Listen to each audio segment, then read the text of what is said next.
Before we watch this clip, you can listen to the whole of the Somewhere Over the Crossbar podcast on either Apple Podcasts or Spotify for free. Enjoy the clip. Just had to get it in. Just had to. You look at Kulusevski as well, who's kind of taken the kind of role of James Maddison, which is a big thing. James Maddison, arguably our best player. Like, if you look at last season, I think this was I think we were top last season after 10 games. Yeah. And Maddison was the best player in the league, I'd say, after those 10 games. Yeah. But Kulusevski just kind of stepped up, and he's so good. That assist today with a reverse pass.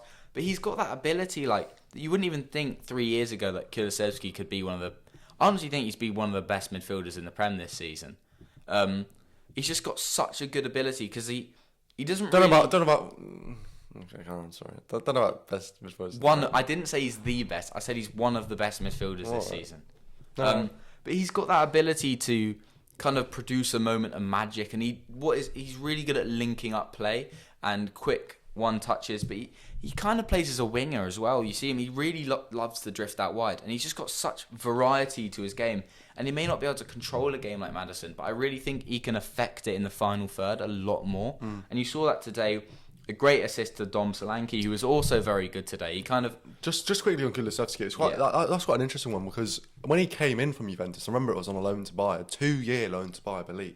I don't know. Listen, you can fact check me, I might be wrong, but I vividly remember thinking, or knowing that it was a 2-year on loan to buy for like 40 million or something like that. Or something like that, yeah. Right, and I was like, that's quite a risk from Juventus, right? Because kind of a young player, showed a little bit of promise in his career, young career.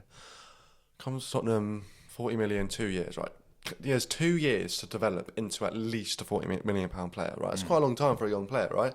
Okay, if he comes in at 19, from a 19, when did he come in? 2021? I think he's at 2021, yeah. Right. So I think he's 24 now. Okay, so he's been at the club 3 years, huh? Right, so he's coming at 21, right? And he's got from 21. This is his 4th year now. Let's say he came in January, so yeah. Coming in at 21, he's got until 23 to prove that he's at least worth 40 million. 21 and 23-year-old, there could easily be a 40 million gap between those two ages, right?